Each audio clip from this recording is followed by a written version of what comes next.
Praise the lord everyone. అందరు బాగున్నారా? మనలో కొంతమంది దేవుడు చేసిన సృష్టి పైన వేలెత్తి చూపిస్తుంటారు.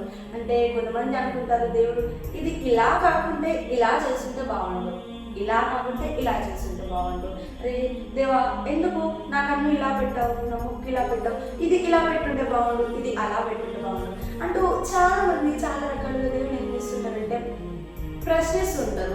ఇలా చేస్తుంటే బాగుండు, అలా చేస్తుంటే బాగుండు. అయితే మీరు అట్లాంటిలో ఉన్నట్టయితే, అలాంటి గుంపులో ఉన్నట్టయితే ఒక చిన్న ఎగ్జాంపుల్ నేను మీతో షేర్ చేసుకోవాలనుకుంటున్నాను. ఒక చిన్న స్టోరీ నేను మీతో పంచుకోవాలనుకుంటున్నాను. ఒక ట్రావెలర్ ఉన్నారు, అంటే బాటసారి. అతను తన ప్రయాణాన్ని చేరుకోవడానికి ఒక దగ్గర నుంచి ఒక దగ్గరికి ప్రయాణం చేస్తూ ఉన్నాడు అనమాట. అయితే తను ప్రయాణం చేస్తుంటాడు కాబట్టి ఒకరోజు చాలా అలసిపోయాడు. తను విశ్రాంతి తీసుకోవాలనుకుంటున్నాడు, అంటే రెస్ట్ తీసుకోవాలనుకుంటున్నాడు. అయితే అతను చుట్టుపక్కల ఎక్కడ తీసుకోవాలా అని చూస్తున్నాడు, వెతుకుతున్నాడు ఆశ్రయం కోసం.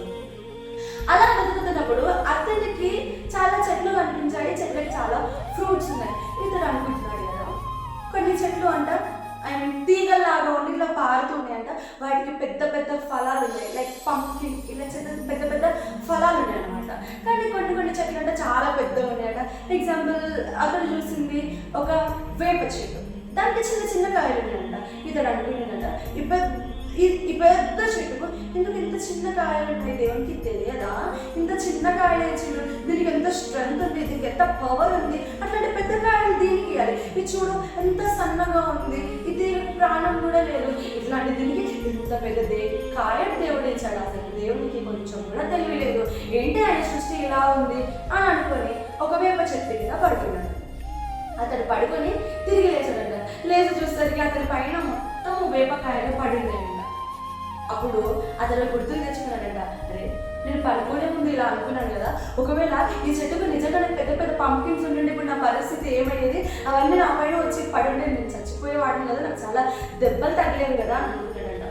మీరు కూడా ఎవరైనా పరీక్షించే వాళ్ళు కదా, దేవుడిని ఇలా కాదు అలా ఉండి బాగుండు, అలా కాదు ఇలా ఉండి బాగుండు అని అనేవాళ్ళు ఉన్నారా? అది తప్పు. ఎందుకంటే దేవుడు ఏది చేసినా శ్రేష్టమైనది, అంటే మంచిగా చేస్తాడు. ఆయన ఏ కోణంలో చేసినా ఆయన మంచిది మాత్రము చేస్తాడు, చెడ్డది దేవుడు చేయడు. కానీ మనము అర్థం చేసుకునే దానిలో ఉంటుంది, దేవా ఇదే ఎందుకు, ఇలాగునే ఎందుకు, ఇట్లానే ఎందుకంటే అక్కడనే దేవుని యొక్క ప్రణాళిక దాగి ఉంది.